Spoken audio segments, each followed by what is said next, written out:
We do not want CM Punk in that locker room.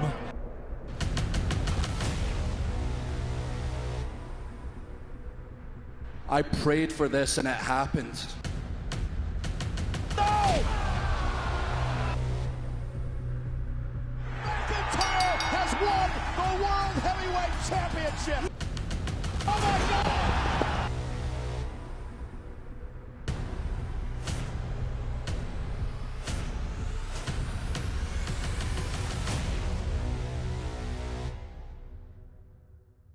The date was November 26, 2023. You are looking live at a sold-out All-State Arena in Chicago. And an ecstatic crowd in the All-State Arena sat with bated breaths, wondering if the impossible might happen or if they were just being delusional again.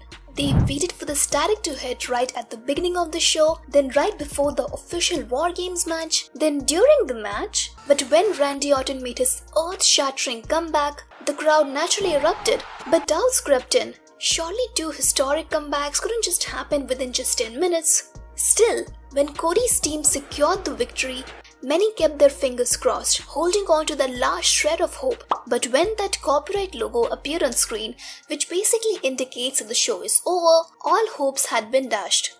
Up until...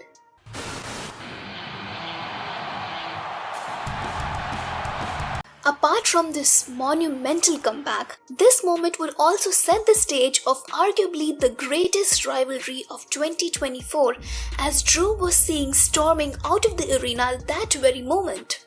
Well, no words are enough to describe how much CM Punk and Drew McIntyre's rivalry has cemented its place in history, despite Punk being on shelf for the better part of this year. I'm not sitting at home, Drew. I'm right here, you little bitch. They managed to keep everyone hooked, even though it took nearly 8 months for them to finally go one-on-one in the ring. Big fight feel, electric atmosphere, and here we go. And in the end, the conclusion of this feud also revived the legacy of the Hell in a Cell structure that had already seen its reputation decline in recent years. Now, something else that was also in jeopardy well before Punk even came back to the company was Drew McIntyre's position in WWE. He had won a world title in an empty arena, and when the opportunity finally came for him to capture the undisputed championship literally in front of his home country, 62,000 plus, feel it, the end of the reign, claim on! He was robbed out of it. That loss sent his momentum spiraling, and his stocks dropped even further after a flop feud with Karrion Kross, followed by 2 failed attempts to win the Intercontinental title. Clearly, Drew needed a glow up, and interestingly, that transformation began even before Punk's return. After Jey Uso's arrival on Raw, something inside Drew snapped. I want to look you in the eye and tell you right now, I do not trust you one bit. Maybe the man standing in front of him reminded him of what he had lost a year earlier. He started to unravel, driven by his intense desire to reclaim his spot at the top and to prove that he still had what it takes to be the world champion. And as fate would have it, CM Punk's unexpected comeback provided Drew the perfect foil to channel his frustrations. He will destroy this place from the inside out. By their first meeting, Drew had made it clear that he didn't like Punk one bit, and there's no way he's letting a man who had spent so much time bashing the company that he's now back with win the Royal Rumble. And the madman went as far as literally injuring Punk's tricep at Royal Rumble, which effectively took CM Punk out of action for months and even led him to miss WrestleMania 40. And if that wasn't enough, the next night on Raw, he had the gall to get in Punk's face and say, I prayed for this and it happened. This one sentence alone added so much animosity that one couldn't help but wonder whether the fourth wall was broken. But Drew was still not done, as he would proceed to ruthlessly attack Punk's injured arm. From this point on, Drew wouldn't leave a chance to mock Punk's misery, all the while slowly regaining back his momentum. He took Punk's original spot in the World Heavyweight Championship match, which by the way was the original plan for WrestleMania if Punk hadn't been injured. This brings us to WrestleMania 40, where Seth, already struggling with a series of injuries and worn down from a grueling battle with Roman Reigns and The Rock just the night before, seemed to stand no chance against a relentless Drew McIntyre who was poised to claim what he wanted after years of setback. WrestleMania. Oh, championship! Claymore! In this intense opening match, Drew achieved what he couldn't do 4 years ago, capturing a world title in front of a live crowd at WrestleMania. McIntyre has won the World Heavyweight Championship! But instead of riding off into the sunset, Drew's ego wouldn't allow him to leave without rubbing the victory in Punk's face, which caused Punk to snap. Wait a minute! Oh my God! And this moment allowed Damien Priest to cash in the Money in the Bank contract on the newly crowned champion, and in the end, Drew's new reign lasted for just about 5 minutes. Drew was so good at being cunning that despite deserving the World Heavyweight Championship more than anyone, seeing him fall flat on his face was still strangely satisfying. And if losing his title in 5 minutes wasn't enough, was about 5 minutes longer than most of you last in bed, so shut it! the next night on Raw, Punk once again caused Drew a crucial victory. This time, Drew was competing in a #1 contenders match to regain his shot at the World Heavyweight Championship. Wait a minute. Oh my goodness! It's CM Punk! But Punk's interference wouldn't allow him to claim victory. From this point on, their rivalry would never be the same. The level of hatred these two displayed for each other was something rarely seen in modern WWE. Drew became so obsessed with Punk that he used every form of social media to make their feud as real as possible. Social media. Oh, yeah. Then I'll step from behind the keyboard, I'll tear you apart physically, and if I wasn't married, I'd take your girl too. That's the kind of troll I am. Hell yeah, Drew! Another example of Drew's unhealthy obsession with Punk came around the time of WWE Draft.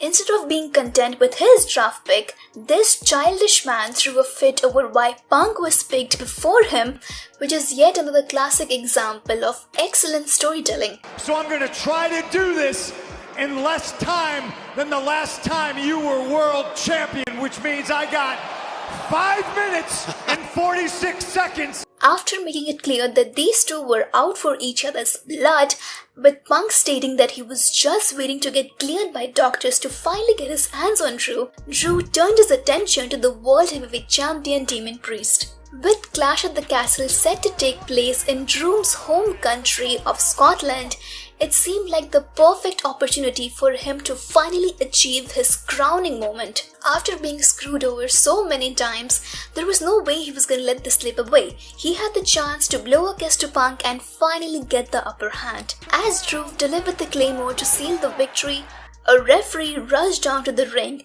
but in a classic "be careful what you wish for" twist, Holy hell! the referee was none other than CM Punk. Point blank, Drew was screwed again. In all honesty, this loss hit even harder than WrestleMania because there's nothing more crushing than losing such a monumental match in your own country. The next night on Raw, a blank Drew would just abruptly quit WWE. I quit. What? Only to later show up on SmackDown to legitimately unalive Punk.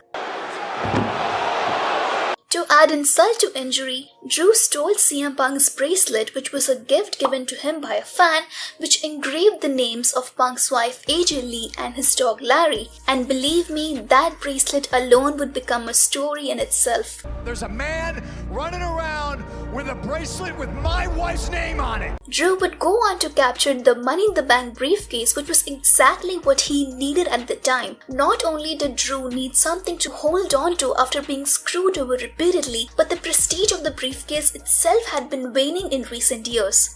Recent Money in the Bank holders had simply not lived up to expectations, so having a dastardly heel like Drew could have been a key to reviving the importance of this once coveted prize. However, it didn't even take 24 hours for the company to make it a failed cash-in when Drew McIntyre cashed in the Money in the Bank at the same night, only for Punk to once again screw him out of being world champion again. Has screwed Drew McIntyre again! It just highlighted how far WWE was willing to push the boundaries of this feud.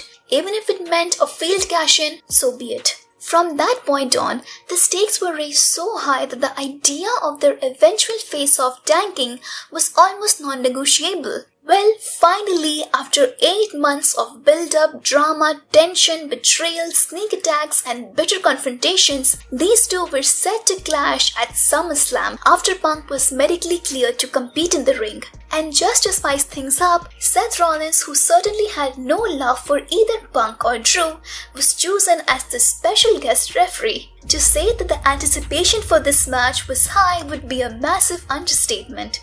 Big fight feel, electric atmosphere, and here we go! In a classic storytelling match, with countless near falls and palpable tension between both Punk and Seth, the stakes couldn't have been higher. But in the end, it was Punk's fixation on his bracelet that cost him the match. Now, there couldn't be a better ending than this one right here, as Punk has always been the man who runs high on his emotions. McIntyre with the win! Clearly, losing his first singles match in 10 years was a huge blow, and a rivalry that had spanned over 8 months couldn't just end with one match. After Drew once again attempted to put himself back in the title picture, with his eyes now set on Gunther and Randy Orton, Punk once again beat the living out of this man, this time going as far as destroying Drew's back with his own belt, which officially set the stage for a strap match at Bash in Berlin. For Drew vs Punk Part 2, this clash began even before the bell rang. And look at this from behind! Drew McIntyre! From using the leather strap as a weapon and ramming each other's head into the chairs, the brutality in this match was truly off the charts. This time, the best in the world was able to come on top and even the odds. From this point on, the rivalry could have taken a break, maybe even set the stage for a trilogy with the final match taking place at WrestleMania. But with the legendary Bad Blood pay-per-view making a comeback, what could be more fitting than putting these two inside Hell in a Cell to end things for once and for all? After Drew destroyed Punk's bracelet the night after Bash in Berlin, Bracelet that was just snapped in half! there was no way these two were destined to meet again in the ring. By this point, these two didn't just want to face each other just for the sake of being in a wrestling match, they wanted to destroy each other. And the final promo that Punk gave before their Hell in a Cell match perfectly encapsulated it. I've been living in a hotel for 4 weeks because I will not subject my wife to the man all of this has turned me into. You son of a bitch, you! In one of the greatest Hell in a Cell matches in history, the best in the world and the Scottish Warrior took each other to war. These two bled in buckets and battered each other with everything in sight. In such a legendary bout, things had escalated to a point where it honestly did not matter who would win this match. Nonetheless, Punk won in the end. CM Punk survives! And collapsed his way back in exhaustion. Meanwhile, Drew required nearly 16 stitches to close the gash on his head. After months and months of relentless animosity, this legendary rivalry could be signed off, just for now. What started off as just a spark quickly ignited into a full-blown inferno, and the amount of work these two put, especially Drew, cannot be overlooked. The intensity and hatred that these two displayed was easily felt through the screens, and part of it what made this feud so special and organic was that Drew McIntyre wasn't even the original plan for Punk's first rival. This feud wasn't just a typical setup where it was like, here you go Punk, since you're returning after a decade, let's pair you with Seth Rollins, Cody Rhodes, or even Roman Reigns. But when Drew entered the scene, it became something much more than just another feud. It felt raw and real, elevating it to beyond anything manufactured, and that is the power of long-term storytelling. In the end, both men emerged better than before. Drew, after years of trying to find his footing, found himself revived, while CM Punk silenced his doubters, proving that he wasn't washed up just because he's now in his mid-40s or he's injury-prone. Together, they improved their craft and delivered one of the most unforgettable rivalries in recent history.